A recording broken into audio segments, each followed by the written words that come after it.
हाय, मी Girish sir आणि आजच्या क्लासमध्ये आपण शिकणार आहोत असर्टिव्ह सेंटेन्सला एक्सक्लामेटरी सेंटेन्स मध्ये कसं कन्वर्ट करायचं. ओके नाही, अतिशय सोप्या पद्धतीने आपल्याला ते बनवायला शिकायचंय. बघा, सेंटेन्स मध्ये शोधायचं एकदा. सेंटेन्स मध्ये जर ए आणि अँड जर असेल ना बाबा, तर सेंटेन्सची सुरुवात कशाने करायची? व्हाट ने करायची. आणि सेंटेन्स मध्ये जर ए अँड नसेल, आर्टिकल नसेल, तर सेंटेन्सची सुरुवात कशाने करायची? हाऊ ने करायची.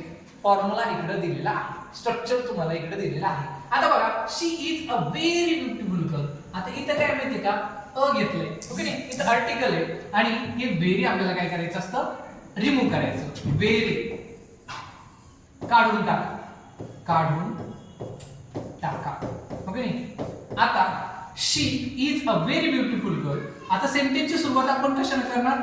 व्हॉट ने करणार, कारण की इथं काय दिलंय? आर्टिकल दिलंय. व्हॉट हे दिले. ओके नाही. मग व्हॉट, त्यानंतर ऍडजेक्टिव्ह घ्यायचे आपल्याला. ऍडजेक्टिव्ह काय? मग ब्युटिफुल, ब्युटिफुल गर्ल. आणि लास्टला काय घ्यायचं असतं माहिती का? सब्जेक्ट प्लस हेल्पिंग वर्ब जो असतो, शी इज. शी इज नेहमी काय येते?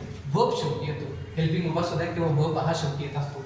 तसंच सेकंड सेंटेन्स. आता सेकंड सेंटेन्स मध्ये तुम्हाला ए अँड दिसतंय का रे बाबा? आर्टिकल दिसतंय का? तर नाही दिसत आहे. मग ह्या सेंटेन्सची सुरुवात कशाने होणार माहिती का? हाऊ ने होणार. आणि हाऊ नंतर नेहमी काय येणार? ऍडजेक्टिव्ह किंवा ऍडवर्ब येणार.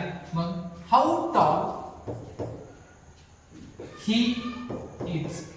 आणि लास्टला एक्सक्लामेटरी मार्क, जे की नेसेसरी आहे. आय होप तुम्हाला समजलं असेल. अशाच नवनवीन व्हिडिओसाठी